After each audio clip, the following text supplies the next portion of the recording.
you stay high forever? 100%. And here's how. Joining me today is a man who's been clinically diagnosed as crazy baked, Travis. Hey, that's me. What's up, homie? Name's Travis with a CH.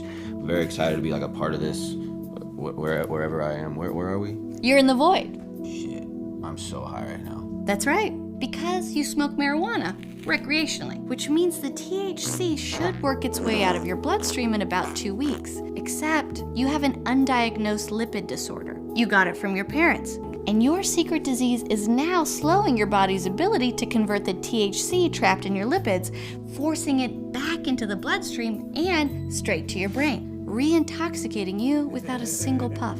Every morning, you're gonna wake up just as baked as the day you got high. Can you get herpes from a towel? 100%.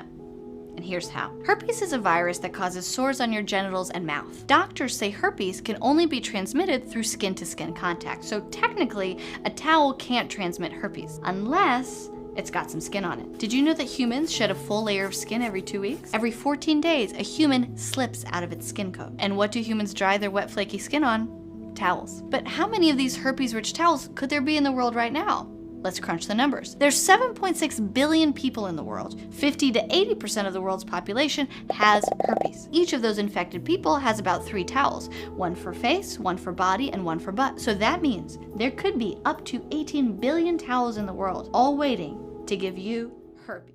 What's up, I'm Jordan. I'm a flirt, a serial dater, and I'm also a juggalo. I am a dating app addict. Historically, I've mainly dated juggalettes, but I'm down for anything. The Juggalo community is very sexually expressive, yes. I've had my fair share of posse. Insane clown posse.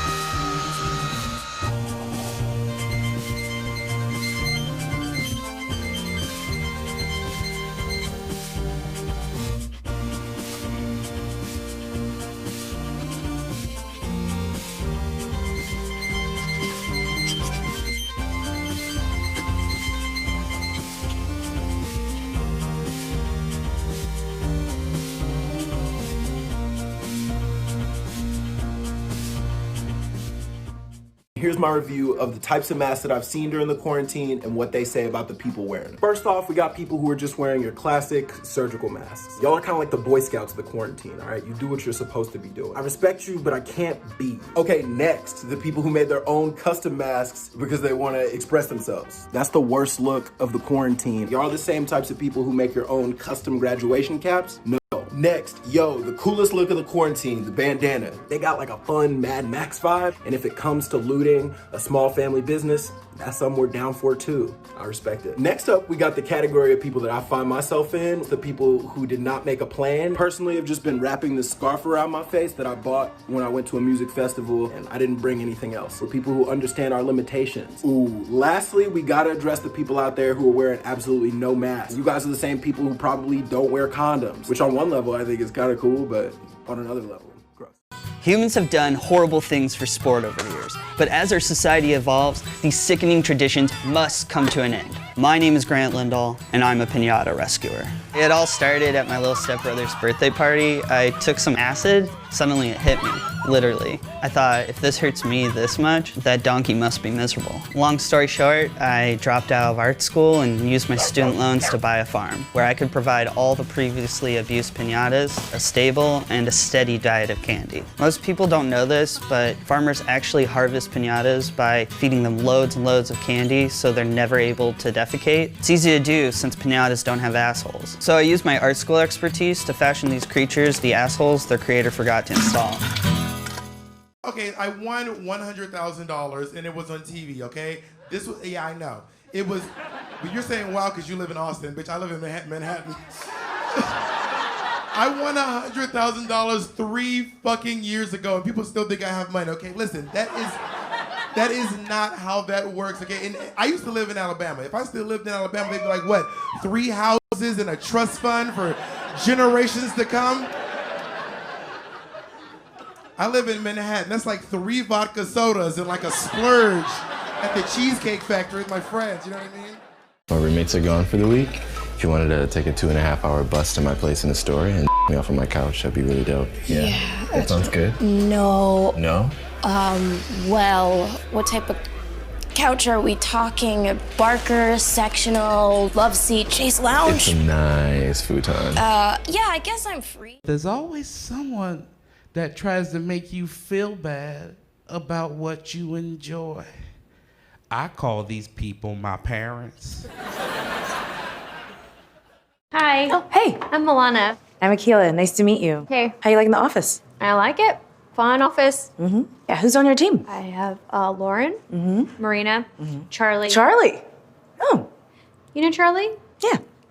Yeah, I like Charlie. Do you also like Charlie? He can be interesting. Yes.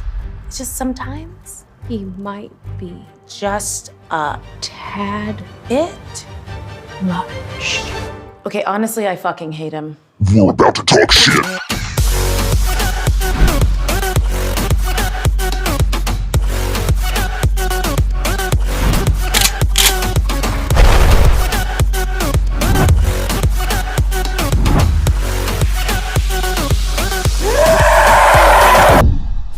What are you guys doing in here? Are you talking about Charlie? Who's Charlie? Why do you ask? You ever been ticked? Oh, when a guy latches on immediately. Yes, and steals a little bit of your blood for his Silicon Valley starter. Whoa, cocooned? It's when you nurse a 29-year-old until he turns 30 and then he sheds you like a dead shell. Pied Pipered? That's when a guy in a woodwind ensemble takes you back to his lair, full of rats. Have you ever been murdered? It's when a guy takes you on a date and then he kills you.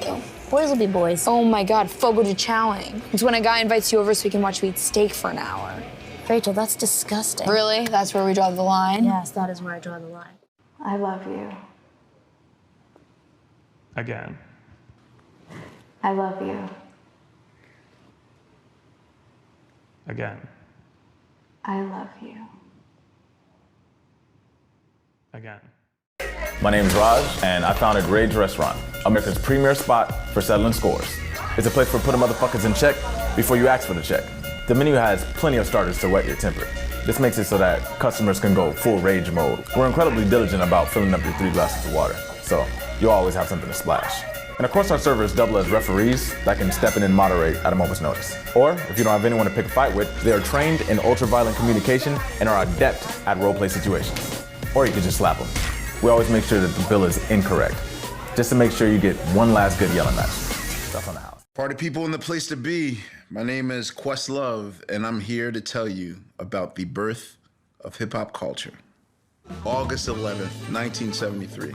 At this particular party, Kool Herc invented the merry-go-round theory. First of all, he was using 2 turntables, which was unheard of back then. And he's like, watch, and he played those 11 seconds, the break.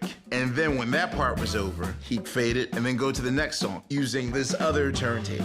And the party was spinning on their heads, spinning on their knees, spinning on their backs, spinning on their noses. And Kool Herc is like, sorry, let's feel like the Michael Jackson Smooth Criminal lean. Is about to happen. Like that, that's what's happening.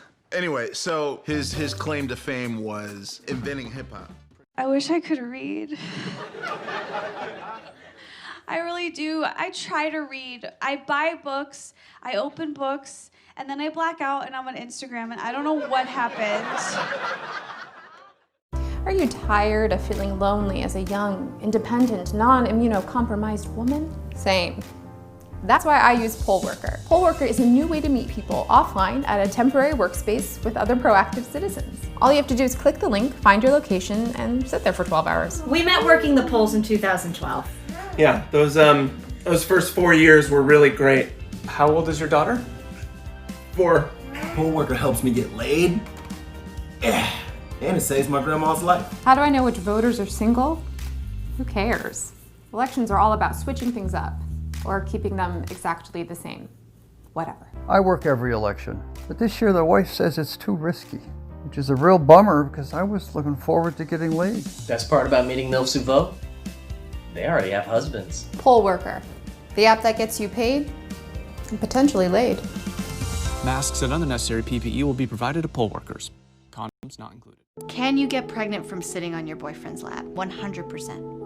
And here's how. You're sitting on your boyfriend's lap, face to face. He's wearing jeans, button fly. The manufacturer of the jeans made an error, put too much space in between the buttons. This leaves a gap wide enough for the tip of a penis to poke out its little head. Unbeknownst to you, your boyfriend is not wearing underwear. Hockey practice, he got too sweaty. The window in the living room is slightly ajar because it's springtime and a dandelion petal flies in. Your boyfriend is allergic. He sneezes. 0.00008% of men orgasm when they sneeze. He's one of those men. As he sneezes, his body contracts and pushes your crotch so it is directly above the hole where his penis pokes out of his button fly. If you are a woman who has ever sat on a surface other than 100% cotton, the crotch of your pants is filled with microscopic holes. If one of those pant holes lines up with the exposed tip of your boyfriend's penis, no penetration necessary. You're pregnant.